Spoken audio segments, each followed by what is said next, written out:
Good evening, everyone. Thank you for coming out to the lecture by Fuensanta Nieto. We're really happy to have her here. I want to just make a few brief announcements before I introduce Robert McCarter to come up and give the official introduction. We have 2 more lectures coming up to finish out this semester. On Monday night, we have Marina Tabassum coming in from Bangladesh. And then on the following Monday after that, we have Thomas Pfeiffer. So, 2 more really interesting lectures. Encourage you to come out for those as well. If anyone needs AIA credits, continuing education credits, just let me know. We can get that listed for you. With that, welcome Robert McCarter to come up and give the introduction.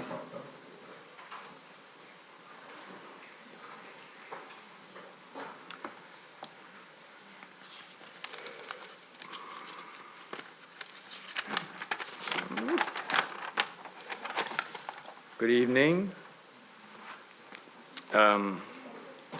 Gives me great pleasure to introduce Fuensanta Nieto. I do want to, before I begin, I want to emphasize the importance of the final 2 lectures.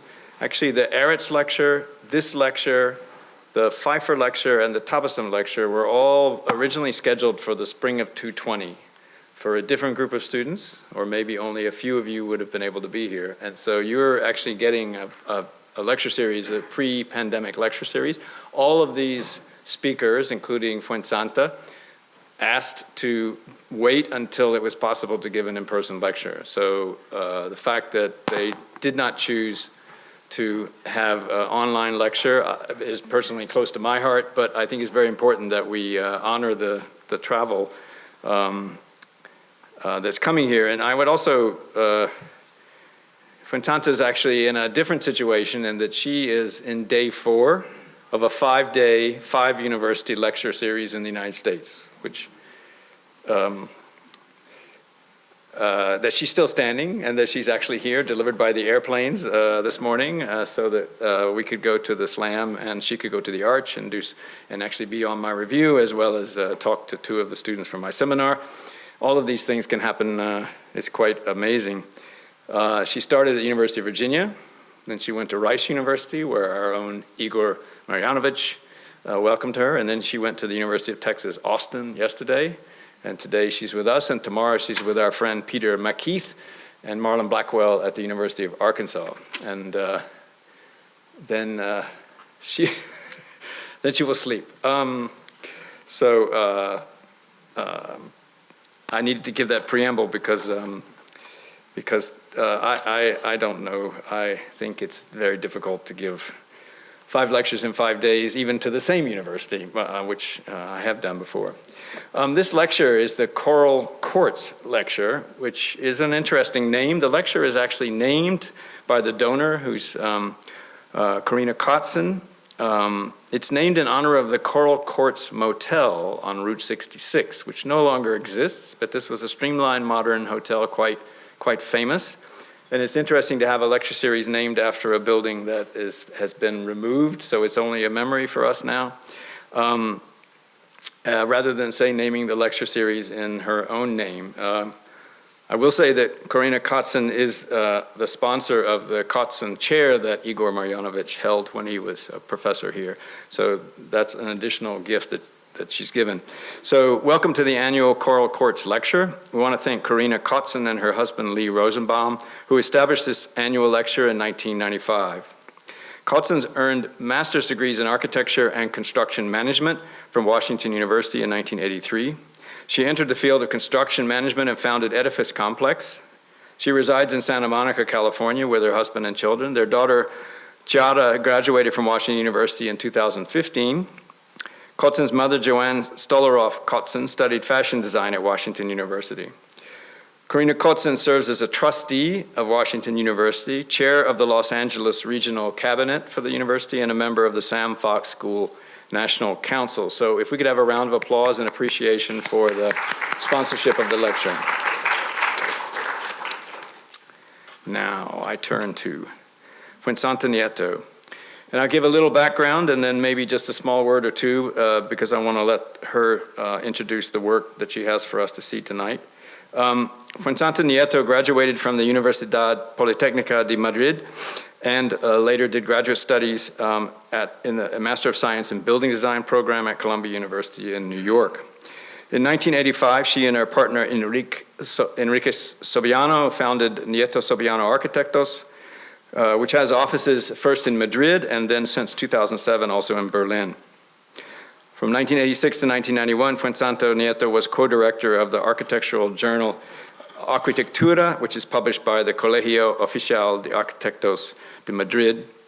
Along with being widely published in international journals and books, Nieto Sobejano's work has been exhibited at the Biennale di Venezia in 2000, 2002, 2006, and 2012, and at the Museum of Modern Art in 2006 in New York, at the Kunsthaus in Graz in 2008, and at the MAST Foundation in Bologna in 2014. They were selected to present their work at the Alvar Aalto Symposium in 2006 in Jyväskylä and Helsinki. That was actually the last time before today that I saw Fuensanto, because Enrique has lectured here in the intervening years, though I don't remember the exact year, maybe 2011 or so. Their work has also received the following prizes. 2007 National Prize for Conservation and Restoration of Cultural Heritage. The 2010 Nike Prize, which I believe is from the Berlin or German architecture group. The 2010 Aga Khan Award for Architecture, which honors work in the Islamic world. 2011 Piranesi Prix de Rome. 2012 European Museum of the Year. 2012 also Hannes Meyer Prize. 2015 they both became AIA honorary fellowships. And then 2015, the Alvar Aalto Medal, which is different from presenting at the conference. It's actually a medal given annually. And then in 2017, the Gold Medal of Merit in the Fine Arts. I will let Fuensanta introduce their projects, but to give a sense of the international breadth of their practice, currently they are involved in projects in Munich, Madrid, Hamburg, Dresden, Girona, and Paris. And they have recently completed their Avoparte Center in Estonia, which I think we probably hear a little bit about tonight.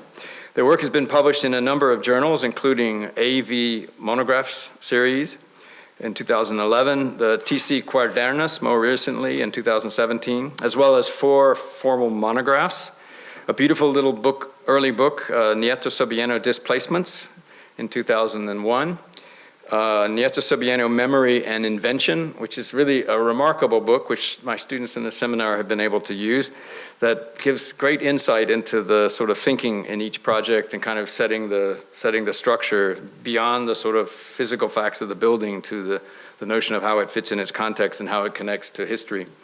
And that's from Haji Kantz in 2013. Fuensanta Nieto Enrique Sobejano Architecture, which is part of the Electa monograph series, 2014. And most recently, a book on the Avoparte Center and Nieto Sobejano Arquitectos, A Common Denominator, of 2020 from German publisher Architangle. The work of Nieto Sobejano is at once grounded in the specific characteristics, materials, light, and culture of its place, as well as having a universal resonance.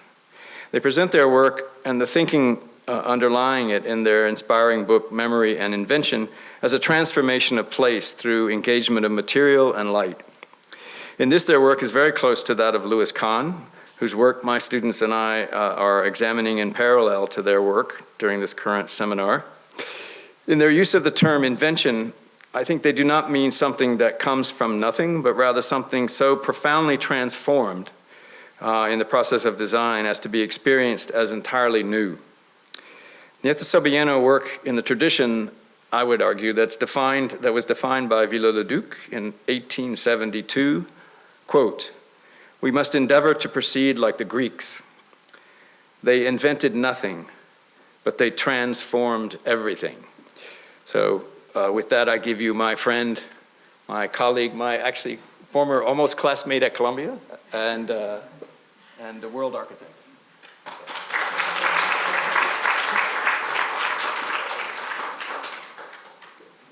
Thank you very much.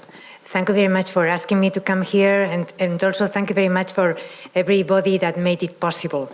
And of course, after Robert telling you all what I've been doing this week, if I do something wrong or if you don't understand my English or something, you can understand because I'm tired, I don't know. So I'm excusing myself before starting.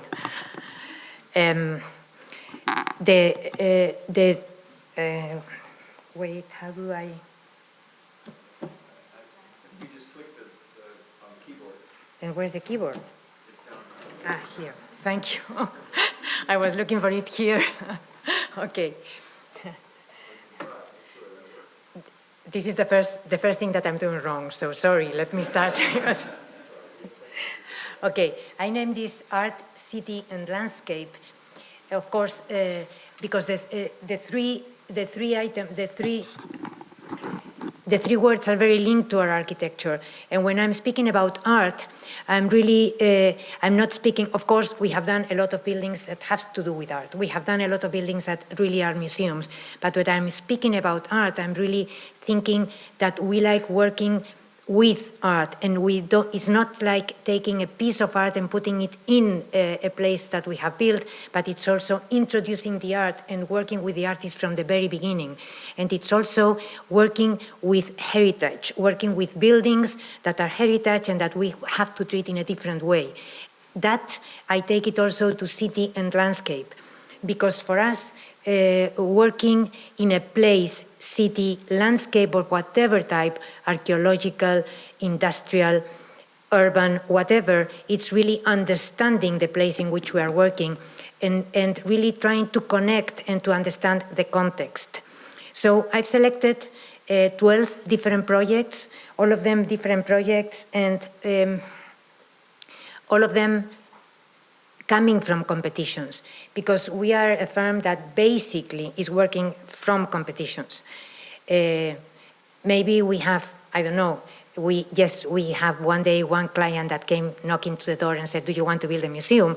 Which at the end it didn't happen, but we are always a firm that all the works come from different competitions. And I want to explain these buildings or these projects through the idea that generated them.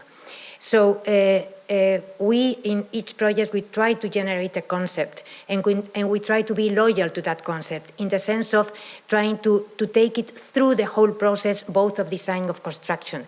And it's important for us sometimes to stop, to look back and to see if we are really doing what we were starting to do or not. So I'm going to speak about a metaphor to build a building, or to how we look to a landscape in order to translate it to a building, or how to work with the art that is going to be exposed, or even directly working with art directly itself.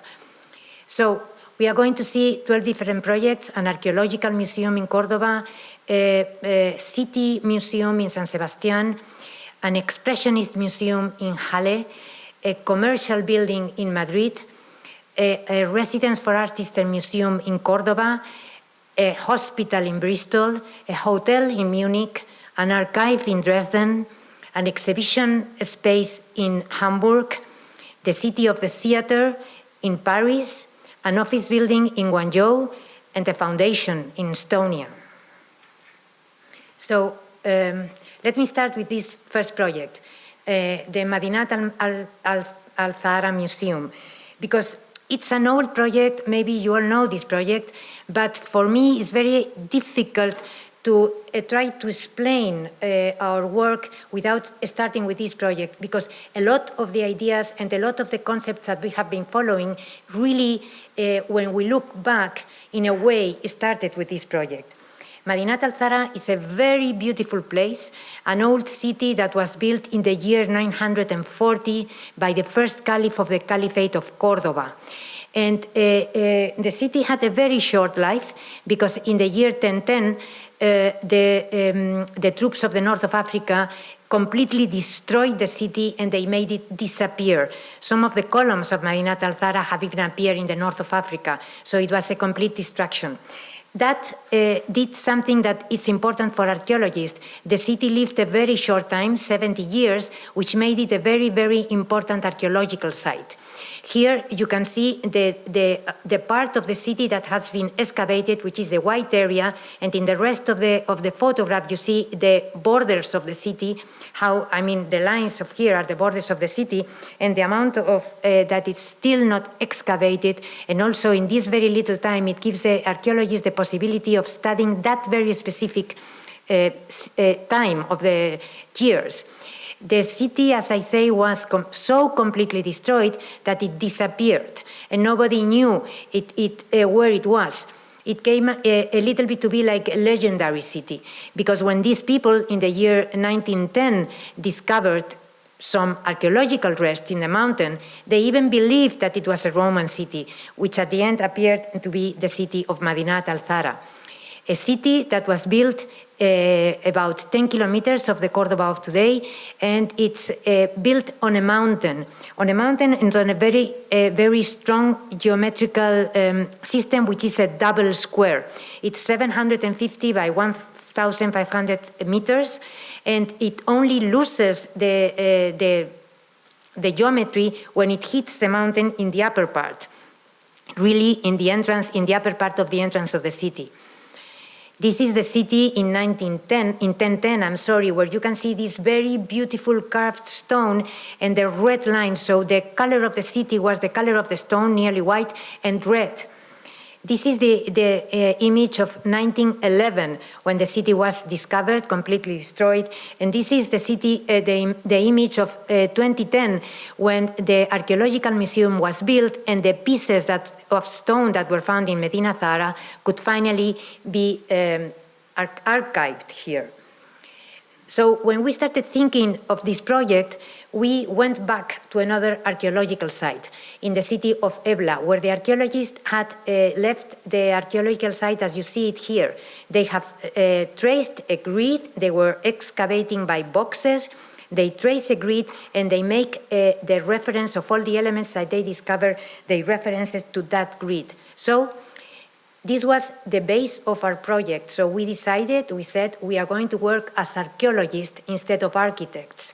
Of course, this is a metaphor. And what I'm saying is that we are going to build a buried building, a building that in its interior is linked to the grid that we traced, that also comes outside to the garden in the exterior and also organizes the landscape around it. But of course, very important in a building that is buried is the roof, because the roof is the only facade. And for us, the roof is very important because it's also the view that you can see from the upper mountain of Medinat al-Zahra, a roof that has to be linked to two places. One, the landscape around it. So that is why, in part, we use the material of Corten steel, because it links to the landscape around it. And from the upper part, you can see really that it belongs to the landscape. And also because of the colors, red and white, which are the colors of the city of Medina Zahra. And this is one of the first relations that we establish with the city. Of course, a building that is buried brings the light in through different patios. In this case, we have 6 different ones. This is the blue patio, and this, it gives light to the vestibule area and to the more public area. The orange patio for the cafeteria, the golden patio that gives light to the museum, the green one that gives light to the archaeological offices, and the entrance ramp, and this back courtyard through which the stones of Medinat al-Zahra come here to be archived. So also our building was done as a double square, establishing another relation to the city of Medina Zahra. And it is the middle line of the double square that divides the building in 2 areas. The more public area, which is the museum, and the auditorium and all the public spaces, and the more private area for the work of the archaeologist and for the archive of the stones that is also visible. For us, it was important to have this metaphor in our heads. So when the archaeologists excavate the buildings of Medina, what you see is you found the building built once that they have appeared built under the earth, once that the archaeologists have taken it away. And that is the same thing that happened to our building. Once that we finished the structure, the building appeared as a finished building by the choice of materials that we had done. So this is also for us the work in Medina, and the work when we work a lot with heritage is establishing this series of relations. Sometimes they are quite personal, maybe like in this case in which we are talking about scale, about the way that we have these open patios, open courtyards that give light to the interior of the spaces. Other times, speaking about the shadows, about these long longitudinal views in the two cases through open doors that permits the eye to have a long distance view and that have these very strong shadows. The shared rhythm of beams and columns in the two places. Also, these freestanding walls that talk about spaces that do not exist anymore, or about the ones that we are going to see afterwards. The same proportion in the streets of Medina and in the patios of the new building, in order to protect from the sun and to create the entrance of light, but the shadow protecting from the sun. The entrances, the long and wide entrances that enter in the city of Medina and also in the new building of the archaeological site. And of course, the roofs. The roofs with a jumping scale in which we are seeing the roofs and the patios and the courtyards of the city of Abd-el-Rahman in comparison with the ones that the lights of light and the patios that we have in the new building. Again, the roof that is seen from above, that once that you look down, we hope that you can really read it as a work of land art that belongs to the land below and not as a new building on the archaeological site. So that is why for me it's important to explain this building in the beginning. It's about a dialogue. It's about a dialogue between the old and the new. It's a dialogue that sometimes is personal, other times is more specific and more concrete, like when we start speaking about the colors. So we used the same material in the city of Medina and the same material in the new project that we are building. It's this type of dialogue, this type of relations, the one that we try to establish whenever we are working in a place and we try to work with the context around us. From the city of Córdoba, we are going to go to another museum in the city of San Sebastián. The San Telmo Museum, especially in the convent of San Telmo of the 16th century.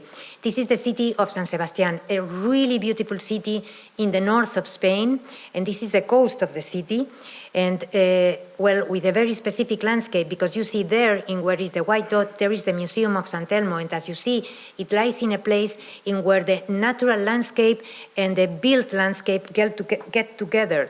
In order to understand this, we found this old drawings of the city in which you see the situation where the old city hits the mountain, and the mountain is there and it is kept as it is even in the contemporary time now, which is something which is very strange, because normally the cities grow around an open landscape and they completely erase it. Here is kept. So for us it was something to take into account, and it's precisely there, in between the green area and the area of the city where lies the convent of San Telmo, which we decide to restore, and the extension situated in that interstitial space between the convent and the mountain. So thus establishing a new relation between the mountain and the city, and between the mountain and the convent. Of course, specifically, in the floor plan, what we worked is with a specific geometry.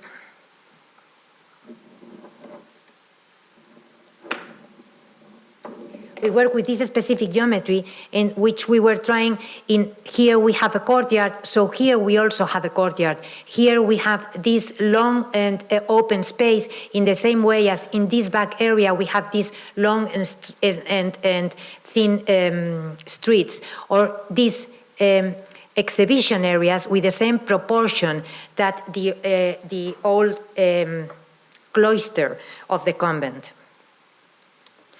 But the most important for us was the new skin, the new facade that was the one that was going to relate to both the mountain and the old building.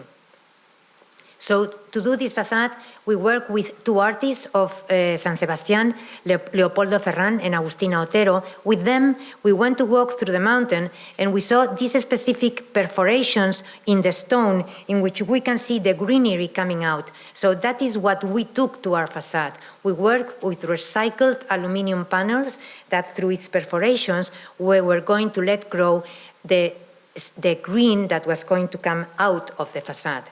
A facade that has in the distance, it creates like a specific drawing that seems to be a continuous drawing. But when we get nearer, we understand that it's a facade that is made of the variation and repetition of 5 different panels. One panel completely opaque to a panel that is perforated up to 260 perforations. When we get nearer, we see they are mounted 3 by 3 in a way that they can be extended even to the doors of the entrance of the museum.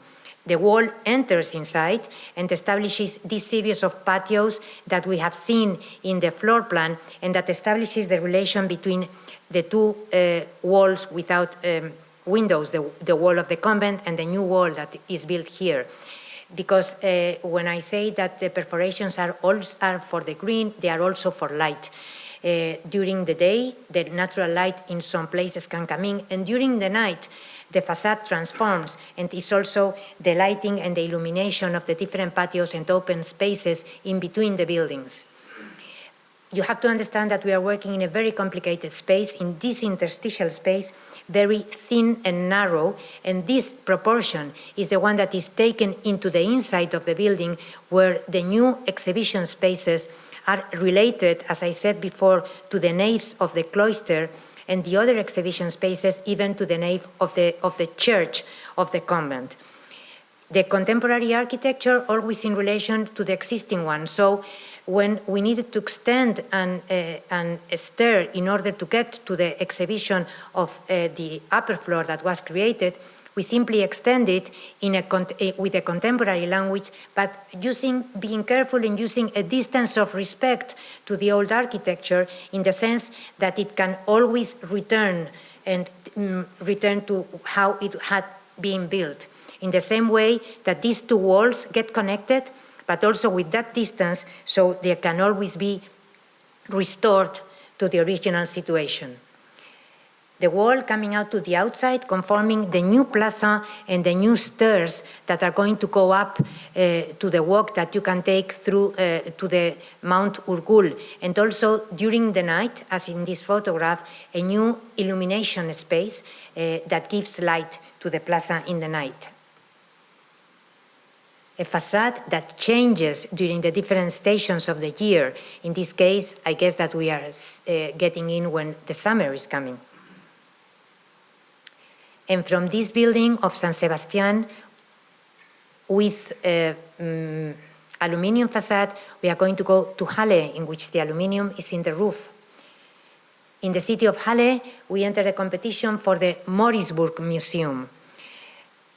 This is the city of Halle, and in this place there is this castle, the castle of Morisburg. The castle of Morisburg was built in the 15th century, and the same as Medina Zahara had a very short story, because in some years, it was completely destroyed, or nearly completely destroyed, in the War of the 30 Years. And it had this image that was linked to the city for many years, because it was not restored at the very late of the 20th century, where 2 of its wings were restored for the Expressionist Museum. This image was so linked to the city that they even call it the ruin. So we entered to a competition for the restoration and extension of the 2 wings in order to complete the Expressionist Museum. And we saw this situation when we got there to understand in what place we were going to work. The new wings that we're going to touch, as you see them, with the stone walls really open to the air.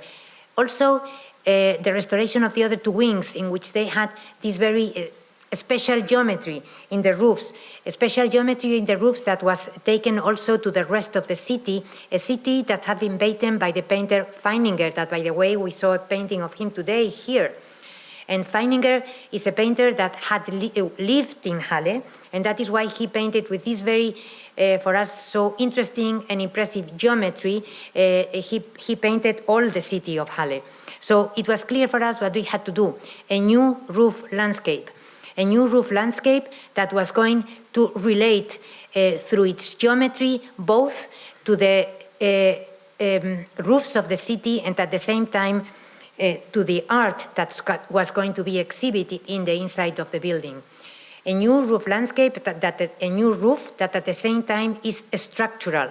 So really it only lies on the big walls of stone of the castle. So in this way, because it's structural, we can hang from the roof the new exhibition areas. So by doing that, we can avoid to have any type of column. So we have really the exhibition area free of columns with the extension above. And most important for us is that in this way also we could keep the walls of the castle as they were, because we understood, as I said in the beginning, that this image of the ruin was linked to the history of the city. Again, the contemporary architecture in relation to the old architecture, in these interstitial spaces where the 2 architectures and the 2 projects get together. The new exhibition spaces that get light from above, from that light well, that skylight that we have above. And outside, the new roof. A new roof that through the material, the aluminium and the skies of Halle that are normally in this situation quite cloudy, tend to disappear in this type of sky. But it's also important that the choice of material was very important for us in this project. Of course, we had to link the material to what we were doing, and we wanted that the material made a contrast and also a relation to the rest of the city. But it was important for us also that we had to be able to build it. We had done this geometry with these very steep roofs, so we worked with panels of aluminium panels. And working with aluminium panels, and also, I have to say, with the excellent German construction, we managed to get these very steep roofs there and the lines in place. So here we have our people inspecting the roof of the building to see if the lines are in place. And the skylights in relation to the other skylights of the city. We work with this geometry and with this material in all of the places in which we needed to create a new element, or because the existing element, like a tower, was completely destroyed, or because of the functioning of the building, we needed to create a new one. So here, for example, we have this new tower in the place of the old one that had completely disappeared, and that is the new elevator to introduce the works of art. The roof and the wall that is restored, but it was kept as we found it, and we, in attendance to what we thought was a good relation between the ruin and the city. And from Halle, we are going to go to Madrid to another project that is a temporary project. This is a project of a market which is involved in a much bigger project that I'm not going to speak about the remodeling of part of the center of Madrid, which included the demolition of a market that was still existing there, and that we had to demolish and build a new market, but also a sports hall and a library, so a multi-purpose building. During the time of construction of this building, we were asked to do a temporary market in order to house the commercials that were in the old market and put them here in this plaza that was in the back part. So what we decided to do is to break the scale, because we understood that if we used the whole plaza, it was going to be a very big scale that was going to be in contrast with a small scale of the buildings around it. And thinking that sometimes temporary projects can take longer than we usually think they take. So we did try to break the scale. So what we did was to work with 6 different elements. Really, the repetition and variation of the same element, the pentagon. So we worked with 6 different pentagons, all the same, but at the same time, all different due to its section. All of them had different inclinations in the roofs, and the market worked with the entrances produced in this interstitial space between the pentagons. Really an open roof, an open space, and the roof is only a construction in order to protect from the sun and from the rain. But as you see, the materials are absolutely temporary. They are steel that was going to be recovered after the demolition, and also polycarbonate. Polycarbonate that was going to allow to introduce during the day the light from the upper part to the market. The interior of the market was designed in white in order for the exhibition, the fruit and what was being sold there to give color to the space. So when we get to the outside, we see the broken scale that allowed the people to work in the interstitial spaces, and during the day, the light getting in to the spaces. During the night, the building was also transformed, and the light is changed, and the light is coming out of the building, and again, as in the other building, in the building of San Sebastian, is giving light to that plaza, and was giving light to that plaza and to that center of Madrid. When I say was, it's because it has disappeared when the other market was finished. Disappeared as quickly as when this man, Marcel Duchamp, playing chess with itself, simply gets up and disappears and breaks the rules in a way. And from this market, with this special geometry, I'm going to go again to Córdoba to talk about the Contemporary Art Center. We were working in a place like this, in this place that is in white here, at the other side of the river, at the other side of the river of the Mosque of Córdoba. The Mosque of Córdoba is a very impressive building. It's one of the most impressive buildings that you can imagine in the world. If you can go to see it, I strongly recommend it. And so for us, it was important to understand. It is a little bit always, when you like so much a building, when you feel so much respect for a building, it's always a little bit frightened to work so near of it, a little bit frightening. So we try to understand that very amazing space, how it was conformed. And really, the space of the Mosque of Córdoba is conformed by the repetition of the same element, a double arch. For us, it was also important to see all these different trellises that we have in the Islamic architecture. A very apparently very complex geometry that in reality is not so complex, because it's simply 3 or 4 different geometries that are superposed one into each other. So for us, we also looked to the different roofs of the Islamic architecture, that they worked in the same way by superposing 2 different geometries. We were thinking, could we, with these ideas, be able to design a new building? So what we did, we started working with an hexagon that we divided in 3. In 3 because it was the dimension of the new exhibition areas that we were asked for in the brief. The red is 90 meters, the blue is 60, and the green is 30. With that, we made symmetries, we wrote in rotations, and then we build them together, we put them together, and we created a fluid space. A space that can be connected and can be used as one single space, or a space that can be independent and can be used one by one. This is the central space that was the space for the exhibition. The big hexagons at the end are a scaled hexagon that are going to house the auditorium. The building thus is divided in two areas, a big vestibule on the upper part, a long vestibule that has two entrances on the two sides and that allow to connect to these different exhibition areas, either one by one or the whole of them. And this is the area where the artists produce the art that then they expose directly and connecting to the in these different places. When we were working with the hexagons, it was not only in floor plan, also in volume.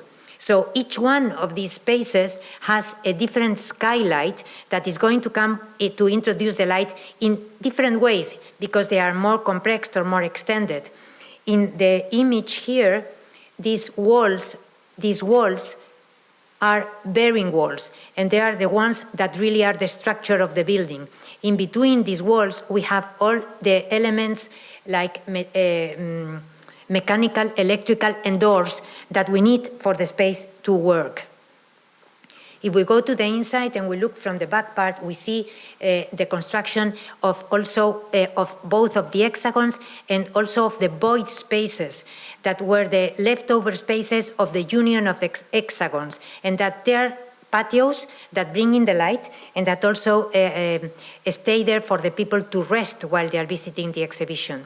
Coming out to the roof, it was solved in the same way with this same geometry.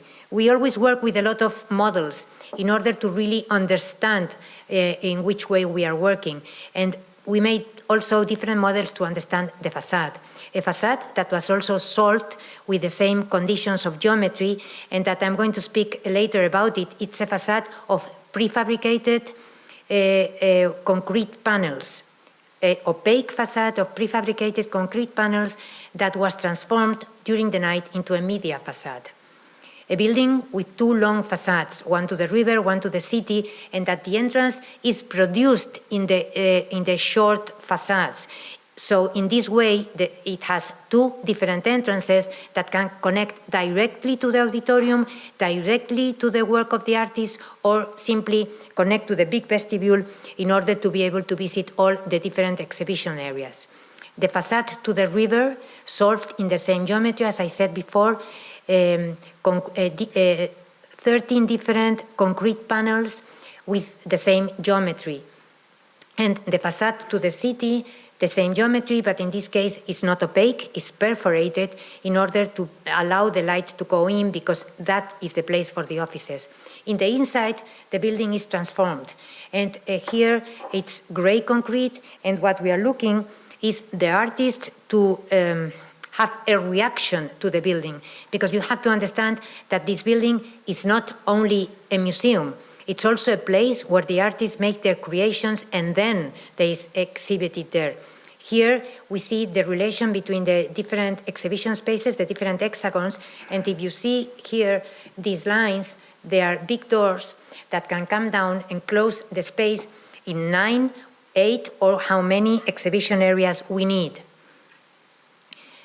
We do more compressed spaces when the hexagons come more near the ground, or more expanded spaces. And it's in these areas in when we open to the other different areas of the building, like the auditorium or the connection to the upper floor. Upper floor in which the artists can work, not manually, but with computers, or where we have the offices that run the building, and that the light comes in through these glass doors that during some time of the day, the shadow really introduces also the facade in the inside of the building. Something that we also do in the opaque facade, simply letting some specific open holes that really give like a rain of light to the building at some moments of the day when the light is hitting strongly to in the facade of the river. Now the building is completely in use with different exhibitions, most of them experimental exhibitions, the artists at work, and also experimental dancing. One of the exhibitions that the last time I was there is this blue stair that is an stair done by Yoko Ono. The roof, again, important for us, and as I said before, solved with the same geometry, and our people also looking to the roof. The patios that I was commenting, the areas that are the leftover of the reunion, I mean, of the leftover of when the hexagons get together, a place to rest when you are simply to look to the sky. The opaque facade that goes to the river, as you see there, is the combination of 13 different panels in which we introduce some LED lights in the border of the hexagons in order for the lights to reflect into the different faces of the hexagon, and like that. And working with 3 different scales, as you see in the facade, the big one, the medium one, and the extra large one, we create a media facade of 1,500 pixels that is going to show to the outside really what the artists are working in the inside of the building.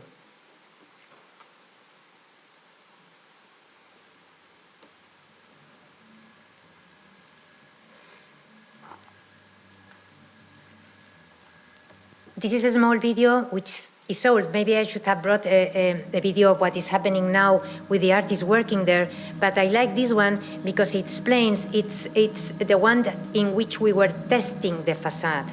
Here you see the prefabricated panels and the light that is inserted in each one of the panels. If you look to the facade very near, not from the other side of the river, what you really see is this big amount of lights, and you cannot really experience any image. But if you go to the other side of the river, the facade is working as a media facade. It's controlled, or it can be controlled, from the inside of the building, and each one of the artists can make its installation also in the facade.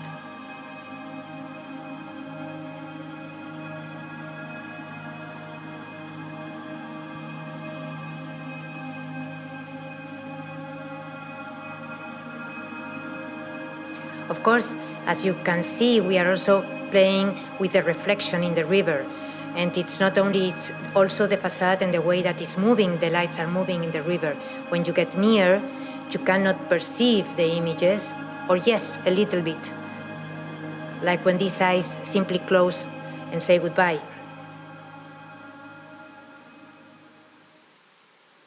So from this project in Cordoba, we are going to go to another one that is also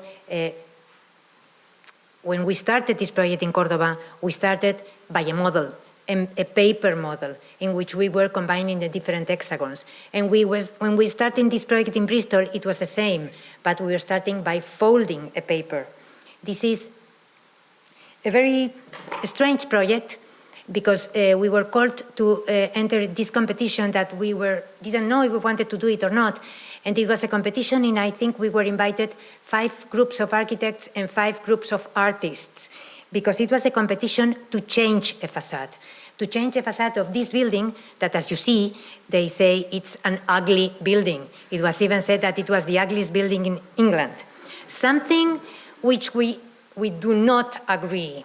Because what really happens to the building is, I mean, we looked to the building, we looked to the building, how it was built. This is the building in the 60s, and it's a very correct building. I would say more than correct. It's a good building. And what was the real problem was that it was completely lack of maintenance, and also these additions that were added to the building and that had nothing to do with its architecture and that simply destroyed the image. So at the end, yes, we decided to enter the competition because it was also a way that we said we do not want to do two-dimension competitions, but then we decided, yes, why not? Let's try. So what we produced was a veil that by two different cuts, we folded and we converted it in a three-dimensional project. In a way, what we did was, by folding it, we incorporated all the additions that were in the outside of the building, and at the same time, we created a new space of tranquility, of separation from the street that was a very busy street in front of the building. Here is the new facade. The upper part follows the rhythm of the old building, a rhythm that we considered absolutely correct. The lower part of the facade changes the rhythm and adjusts to the different situations that it has to transform. And here is the creation of that small space, that small green area, a new small public space separated from the street. The model of the facade showing really how we continued with the same rhythm in the upper part, and that rhythm changes slowly in the lower part.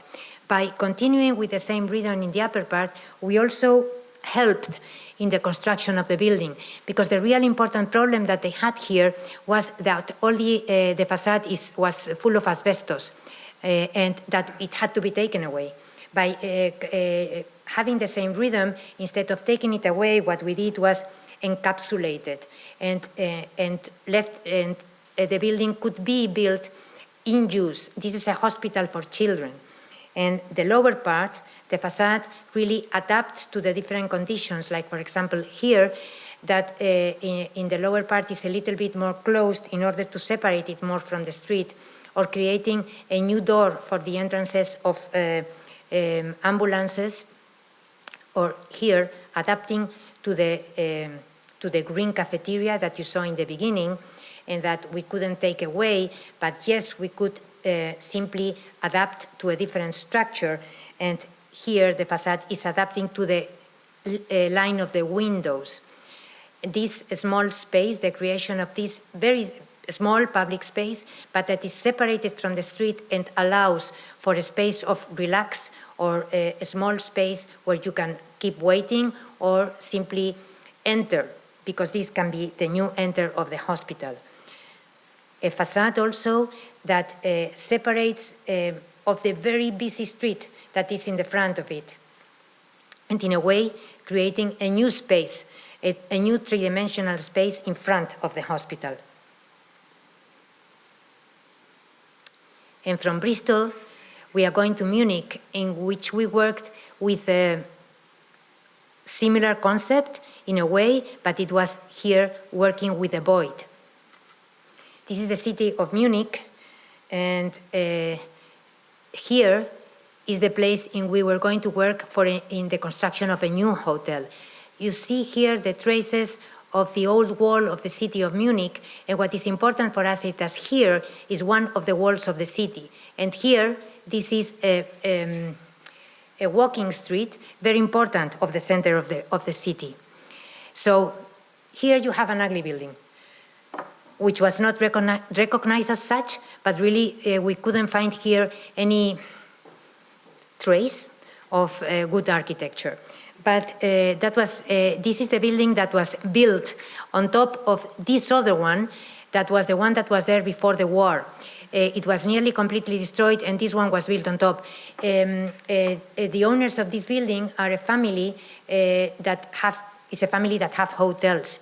The hotel they needed strongly a restoration, and that also they wanted to extend the amount of square meters. And I talk a little bit more about it, because it was a very interesting competition. Because when they wanted to extend the building, the city hall told them, fine, if you want to extend the building, you have to do it through a competition in which 5 architects were invited by the owners of the building, and 5 architects were invited by the city hall. And in the jury, half of the jury was the city hall, and half of the jury was part of the ownership. I thought it was an interesting thing to do. Anyway, we entered the competition, and this is the situation, and I guess that it links to one of the, immediately our mind goes to what's happening now. But this is the building before the war and what happened after the war. The original building partly destroyed, and that's why the other one was built on top. A situation, when we historically look to it, a situation that was there always, because always there has been a volume built in front of that door of the city of Munich. And this is a situation that I want to show you because it was important, because when you are walking through that street, that walking street, you walk towards the door, and the building is always in the center of the door. Even when you go out, this hotel, is the one that finishes the plaza. I mean, if you take it away, the plaza wouldn't work. So it's an important situation for us. This project was a project about centrality, about frontality. So we worked with the frontality between the building and the door. We work with a public space that we proposed to prolong inside the building and to take it to the roof. Something that was done by working with a void that came through the whole building, and all the rest of the spaces were organized around it. Here we have a model, the model that we did to understand the interior space. It's not the model of the whole building, it's only the model of the void. And with this different set of terraces that are going towards the city, with these terraces that are looking over to the door. Again, working with the void, and it is the void, the one that now, it's the one that you are walking towards. Is the void the one that is centered by that door of the city and in the center of the plaza. So when we get near, it's also that crack that gets you to it. What we did is we tried to make the facade the most neutral possible, even though we know it's a museum, it's a hotel, but the windows are brought to the front part of the facade in order to make it flat. So during the night, also, that crack in the facade comes to be also the protagonist of the building. A building, the story of the space, the 18th century, the 19th century, the building that was destroyed, the 20th century, the building that is demolished, and the one that is going to be there for the 21st century. And that is already under construction. This, what you see there, is the scaffolding. The facade should be nearly finished now. When I go back, I'm going to go to see it. And the inside of the building with the structure completely finished in the big void of the inside. And from here, we are going to go to another building in which it is the void is occupied by a volume, and it is the volume which is here the protagonist of the space, the archive of the avant-garde in the city of Dresden. This is the city of Dresden, and it is here, in that place, where the city offered the collector, a specific collector, this building in order for him to bring the archive to the city. And I'm going to start here with this picture of Canaletto. Canaletto was this painter that painted the views of Venice, and this is his cousin that is painting the views, different views of the cities of Europe. And if you see this image, we tried to take the same image today with the same image with the same perspective. Of course, you see the two images and you will think, they don't have anything to do together. They are separated 250 years. But if we look more closely and you see those two different points, you are going to see this is a building that is under construction, and it is the building that is painted by Canaletto. And this same building is the one in which we are working now, and the way that we found it when we started working there. So it's amazing, and this is for me, is very important, because this is what explains this process of construction, deconstruction, reconstruction, which is continuous in the building and is the way of giving them more life. So this is going to be the place of the archive of this person, Elpidio Marsona, which has a very impressive collection of more than 1 million objects of the avant-garde. A collection that goes from drawings, paintings, objects, furniture, anything. And that was located in different places in the city of Berlin. Recognizing its importance, the city of Dresden offered this place in order to be able to get this collection for the city. So this is the place on the other side of the river, as I said before, and originally there was not one building but two, because they were the doors of the city where the guards were placed. The two buildings were never built, but one of them was, and this is a painting of it, and then this is the built building, and again this very sad image of the destruction that causes the war. A destruction that in the city of Dresden was quite complete, but part of the center of the city was rebuilt, as the case of this building, very well rebuilt in the outside, but in the inside was only space for office for whatever use they wanted to give it at that moment that they were rebuilding. So we kept the facade in the inside, leaving an empty void in the we kept the facade in the outside, leaving an empty void in the inside. So what we did was we proposed a new slab that was going to be held by the vertical communication, vertical stairs and the elevator. In the center of that slab, we were going to hang the archive, a concrete cube that was going to be hanging from the roof of the existing building. So we did that because we wanted to create a new public space in the lower part, a public area in which it can be used for exhibitions or for multi-purpose things, like an exhibition that is already thought of about the jet set, or this other exhibition about the landscaper of Brazil, or this other one about dancing, in which we traced these lines about the dance, how the dancers were moving. The archive was going to be held in the cube, and it's a visitable archive. So in this new slab, you could enter and you could consult and you could study the objects of the place. It is also important to understand that we are building very near a river. So it was important to lift the archive in order to avoid any type of damage with the floods of the river. This is the image that we presented to the competition, in which you see the hanging cube and the space below, which is with no structure and that you can use in different ways, and that is transformed by the different heights of the elements around it. And this is the building under construction. This is a couple of months ago, but you can already see the cube hanging there, and the vertical elements, the stairs and the elevator, and also especially this very beautiful stair, because it's a structural stair in concrete and was really difficult to build, and establishes this kind of relations that we want to establish, especially this element here that is the core of the stair, and that is the structure that is really holding the stair around it. And I cannot finish this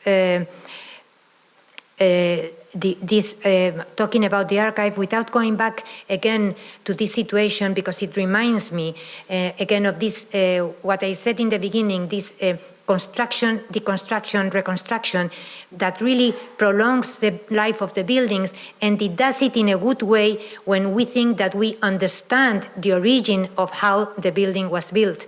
So then you can continue working with it.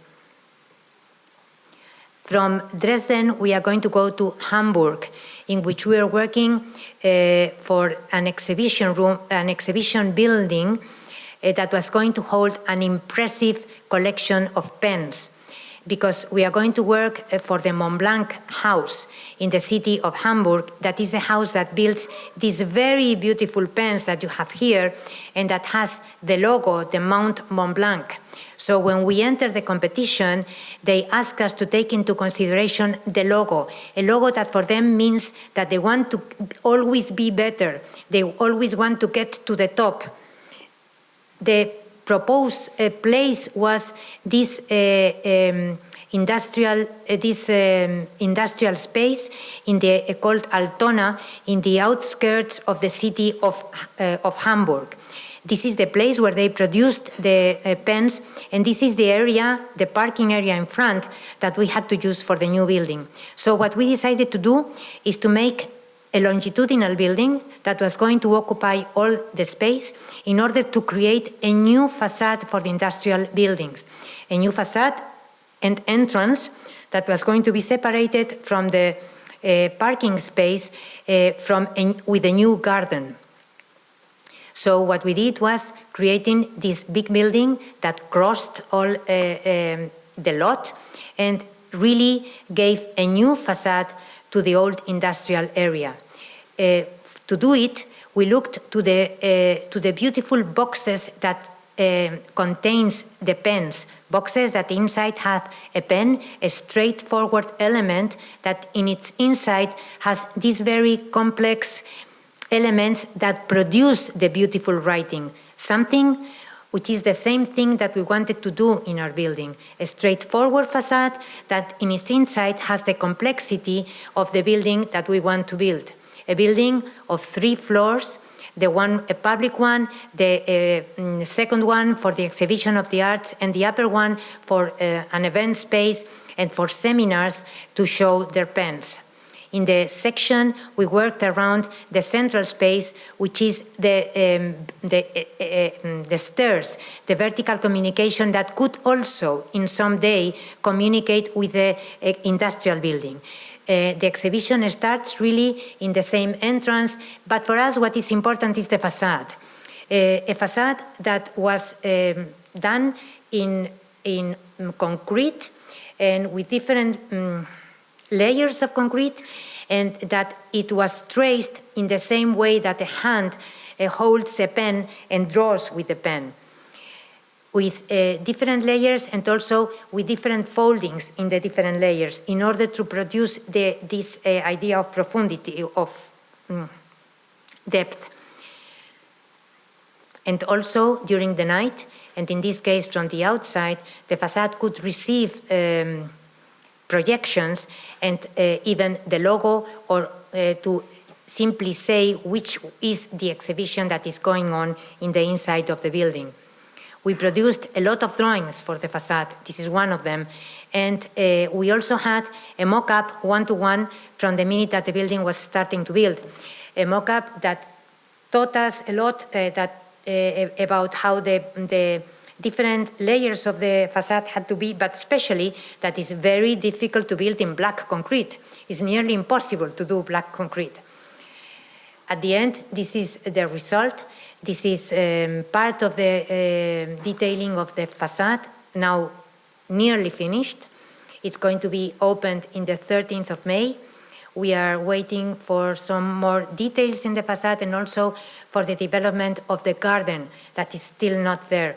The render of the competition, the building, how it is now, and also the exhibition that is already nearly finished. The exterior facade in relation to the garden, and the facade during the night, in which we are still making tests at the moment of these photographs, and that, well, it's still not, the light is still not working, but it will be finished on time, I hope, for the opening on the 13th of May. But I think that if we really want this competition, it was because of the concept and of the way that we presented it. A building or a box that was going to hold a pen with the same proportions as the box of the pen, that when we open it, in the inside, we have the complexity that we need to produce, to build the building that we need.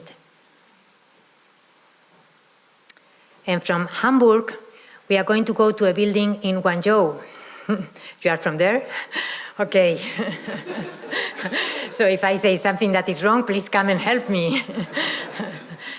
This is for me, it's strange, let me say that for me it's strange to speak about this building, because this is the third time that I'm going to speak about it, and the second one was yesterday, because we won the building right before the pandemic, and it has been built during the pandemic, and we have not seen it. I have not seen the building yet. So I'm seeing it basically in photographs at the same time as we are seeing it together. So I hope that soon I can be able to go to your city to see it again. Okay, this is the city of is the image of the city of Guangzhou, that for the people that are not from Guangzhou, I'm going to say that it's in front of Hong Kong and very near Shenzhen, and that the three cities together have nearly 45 million people. So it's a big place. We are not building in the center of Guangzhou, where we won another competition for a museum. That maybe is going to start construction now. But we are in one of the sides of the city, very near a mountain that is kept green still there. And we won a competition for the offices of the railway company. Offices that are going to be built there. And of course, we again went back to look to the traditional architecture of Guangzhou, which is beautiful. These very small houses with these long streets in the middle, and that have this, for us, very interesting way of finishing the roofs. And they are also finished in this kind of clay.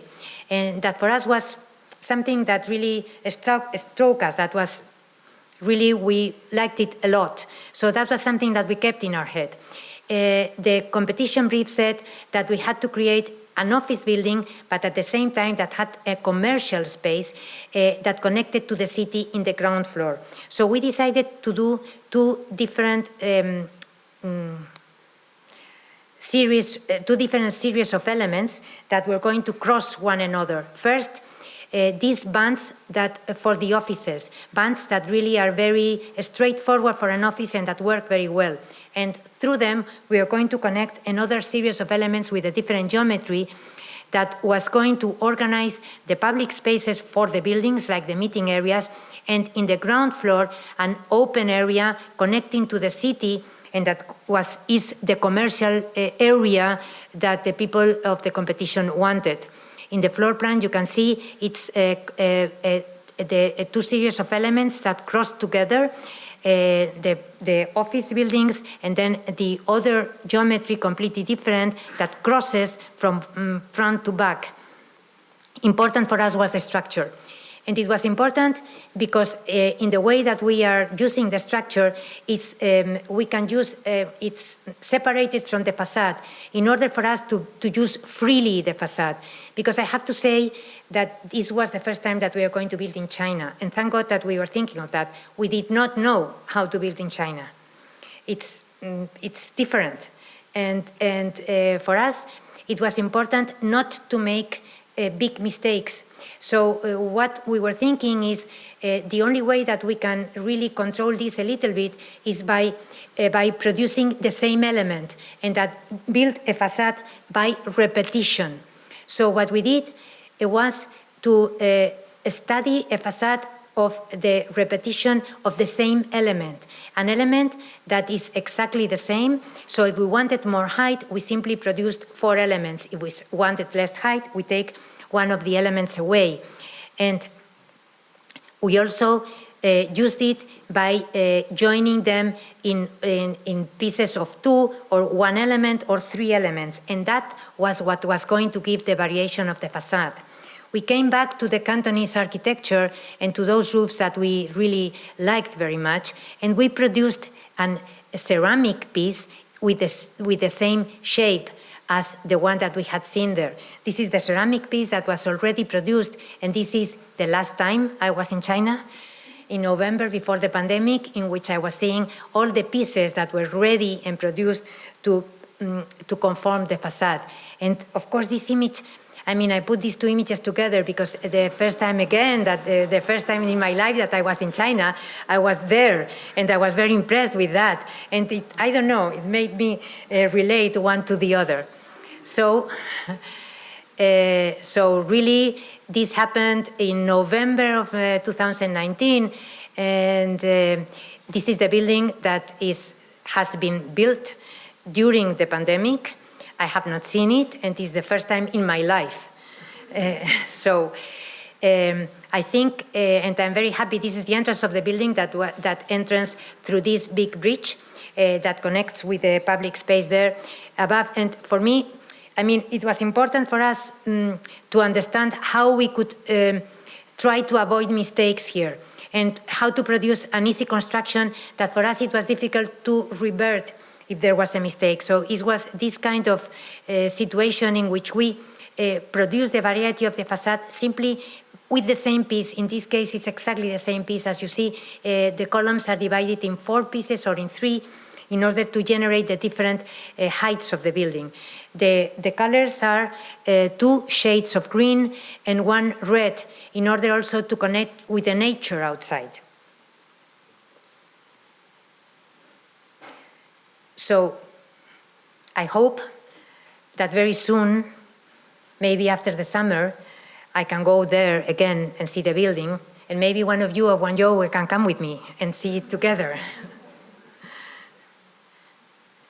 And from Guangzhou, we are going to the city of Paris, where we won the competition for the Cité du Théâtre.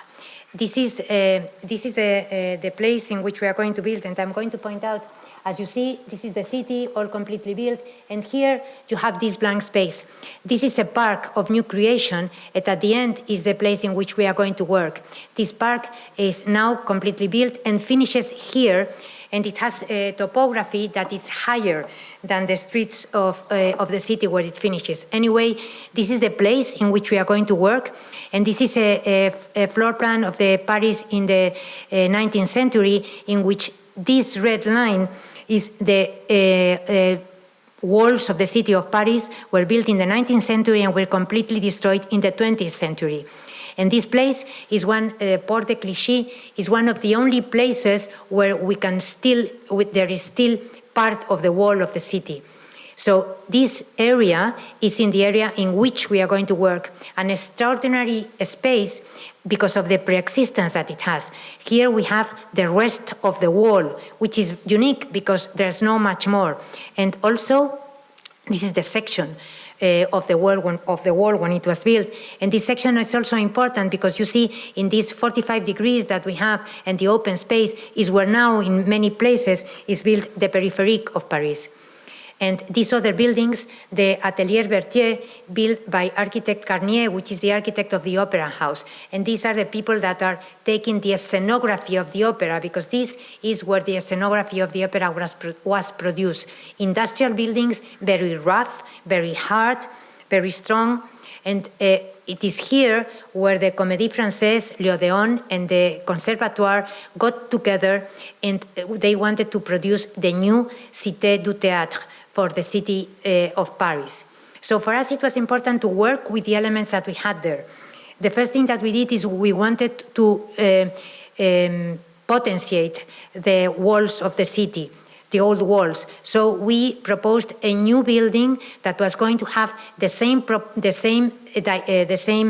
trace as the wall, and that was going to be floating on top of it.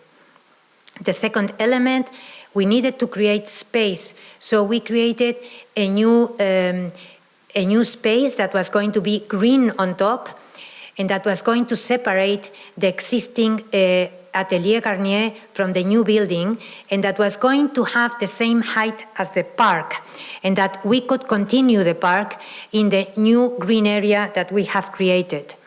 In this way, what we really did was the creation of a new urban landscape, a new urban scenography in which the new building is the scene, and really the old buildings are the actors, in a metaphor comparing it to the theater.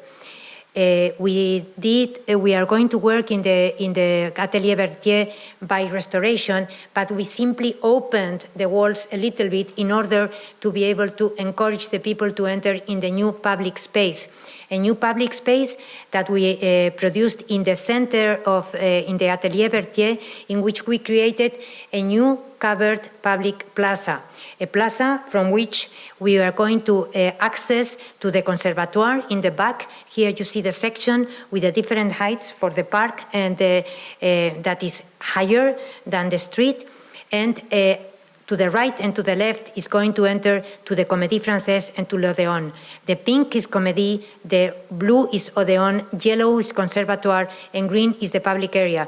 As you see, it has more than 8 spaces for the theater, a very complex place. We needed to create space for the height, enough height for the new theaters, and that's why we created a new green platform.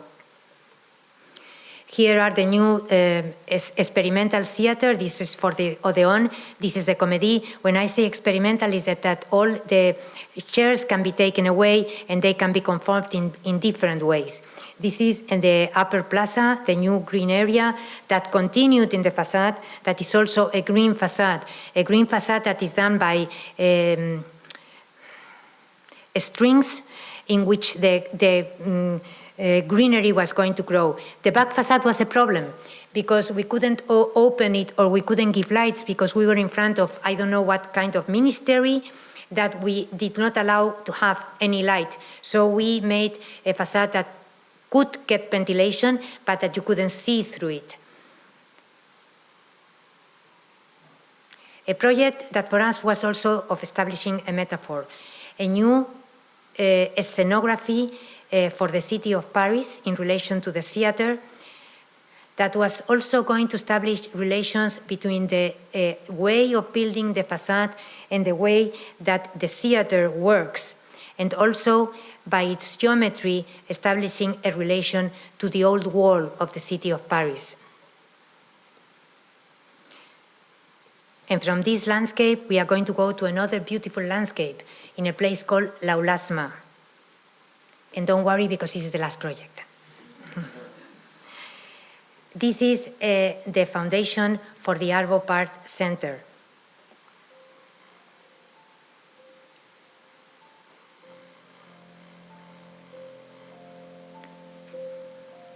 This place is Laulasma. It's a beautiful peninsula with a beautiful forest that is in Estonia, situated at 40 kilometers of the city of Tallinn.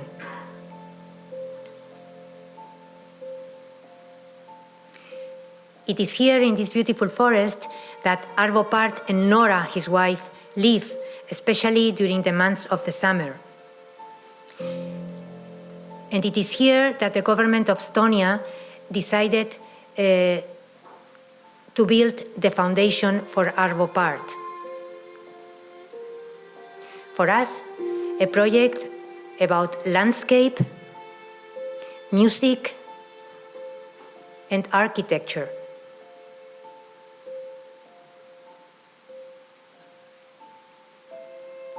This is Arvo Part, when he was composing with bells.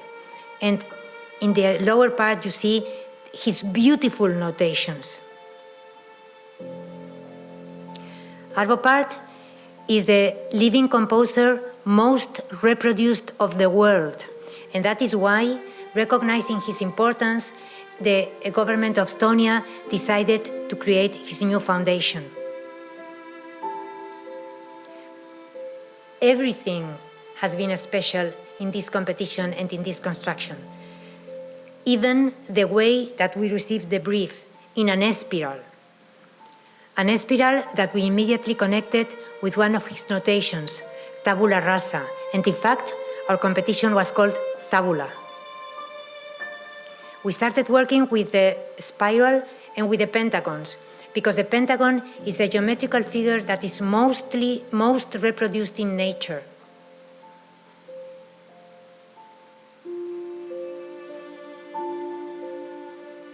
We worked with patios that represent the silence in music.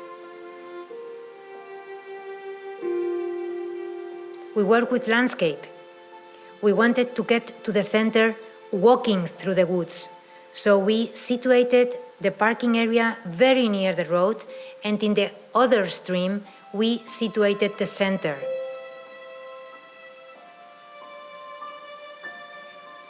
In a place where the woods were a little bit more open, and we tried to cut as minimum trees as possible.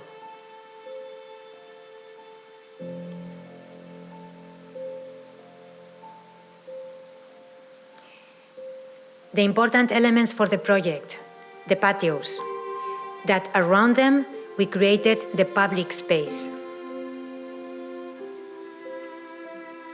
And the wall, a continuous wall that is both structural and at the same time is separating the public areas from the private areas of the foundation.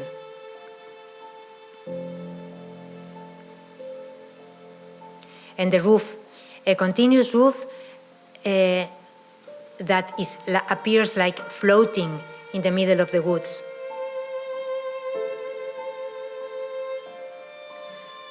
A continuous roof that through its different heights creates the more public space and the more private space.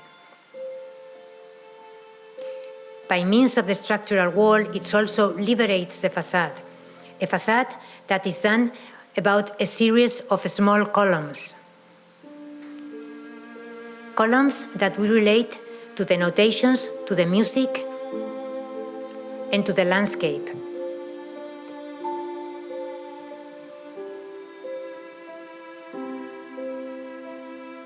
A series of columns, some of them structural, some of them mechanical, and others simply for rhythm.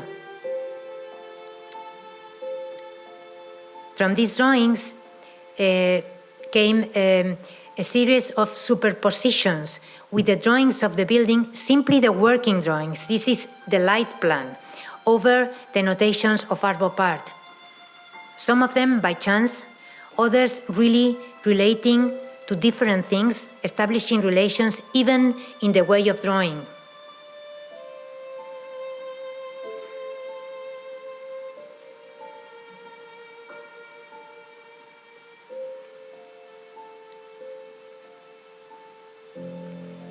This is the day that we set the building in the forest. And I have to say, Arvo Part is the most wonderful, tender man of the world. And that day, he was kind of quiet. And we were asking him if something was wrong. And he said simply that he was not sure that the place of the building was correct, because he thought that he was going to be able to see the only house that was in the woods. So he asked us to move the building. Something that I can tell you is not easy.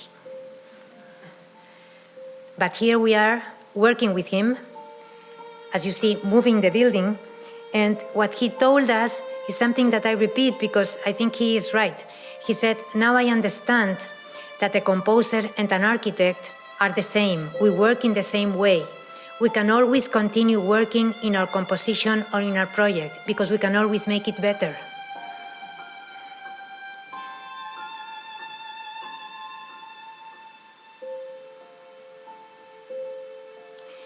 These are the people of the foundation in the woods. And I have to tell you that this project, I said it from the beginning, has been very special because these people have made it special.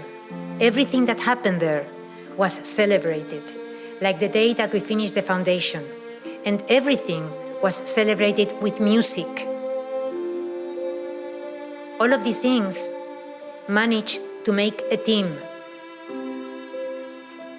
And when I mean a team of all of the people that were working there.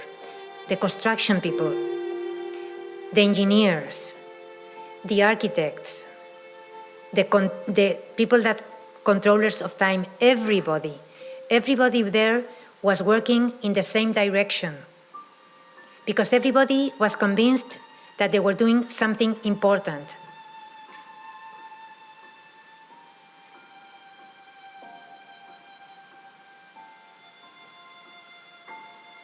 The building was finished on time.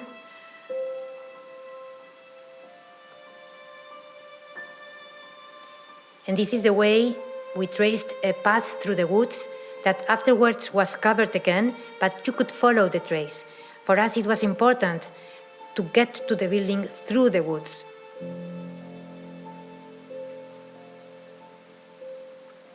When you arrive to the building, you arrive to the columns of the facade.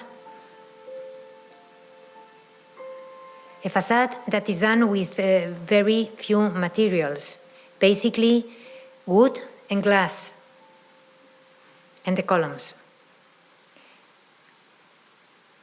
The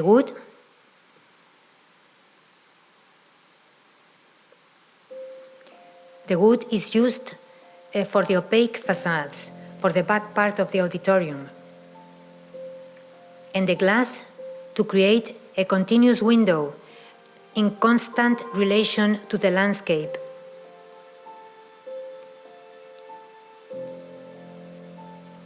A landscape that is introduced to the inside of the building through the patios, a fluid space that all the time is connecting the outside and the inside. The landscape of the outside is introduced in the inside of the building through the central courtyards, through the central patios. If we go to the wall, to the structural wall that conforms the building, we get to the important spaces of the building, the library. The entrance of the library in a place where the patios are more closed together.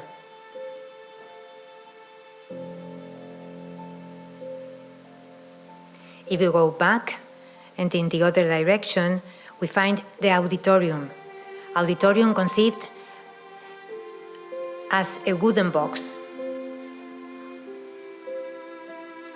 The colors of the furniture relate to the different variations of nature during the different spring, summer, winter of the year.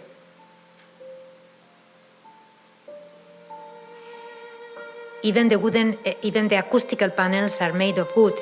They are made by a Spanish acoustical guy called Higini Arau.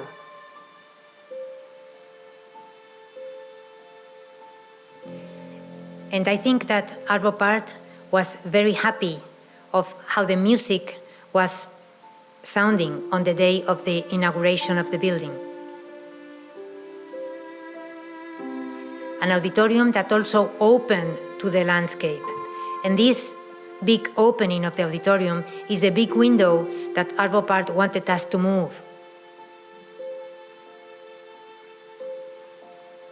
When we look from the roof, we see a special element, a chapel.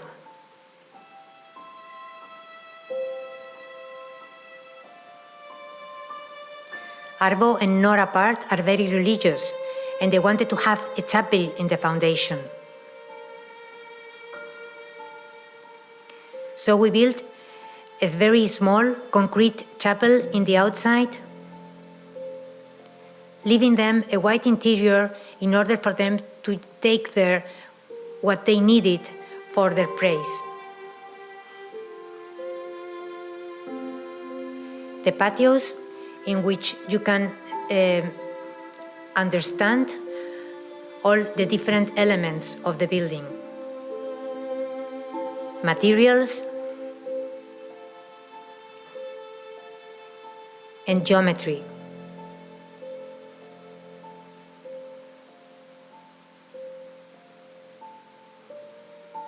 In Estonia, it's also very important to look at the building at night. During a lot of months, the light is very short.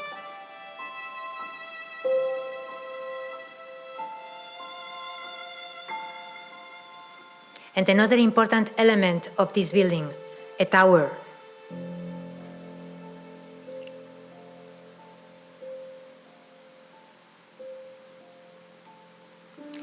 Because Arvo Pärt wanted to see the sea. We were very near the sea, but surrounded by wood, so the only possible way of looking to the sea was by building a tower. Something that was included in the brief, because Arvo Pärt did say that he wanted to see the sea. So we returned again to his notation. We proposed a tower that has a pentagon as a base and that is built by a structure of the small columns that are tied together by an spiral that follows the series of Fibonacci made in iron, made in steel. An empty tower that only has a stair and an elevator. A stair and elevator that go up to a platform.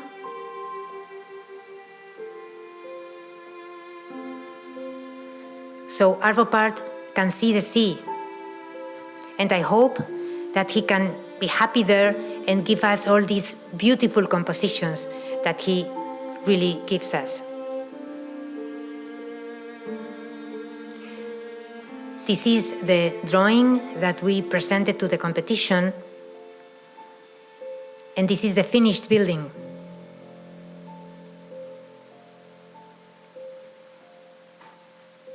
For us, a project about landscape, music, and architecture.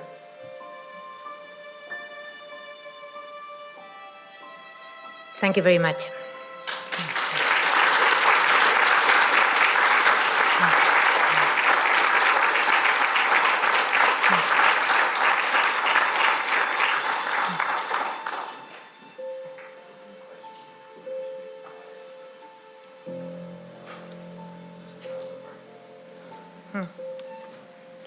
Trying to take it away.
What a difficult question. It's not because I think that it can be divided by parts. I mean, because in some way,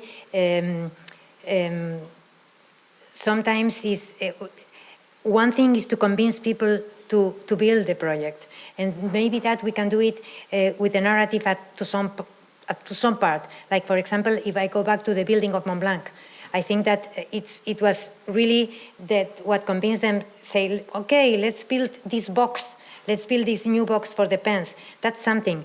The other narrative, it takes time. I mean, it takes time because you have to take into consideration that all these buildings, I mean, when we say that we won a competition, when we win a competition, from the time that you win the competition to the time that you build it, it can happen 10 years. Or something like that, and I'm not exaggerating. It takes a long time. And all this narrative, I mean, it gives us a lot of time to think.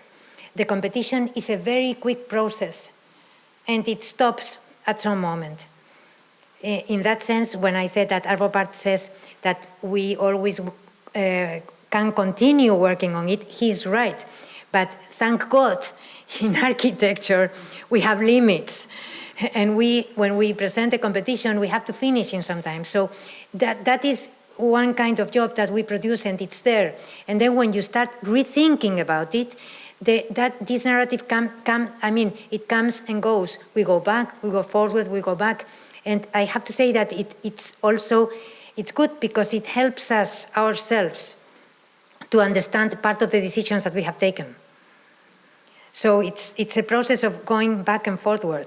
So when we put together, when I put together these images, you have to take into consideration that they are of 10 years, maybe.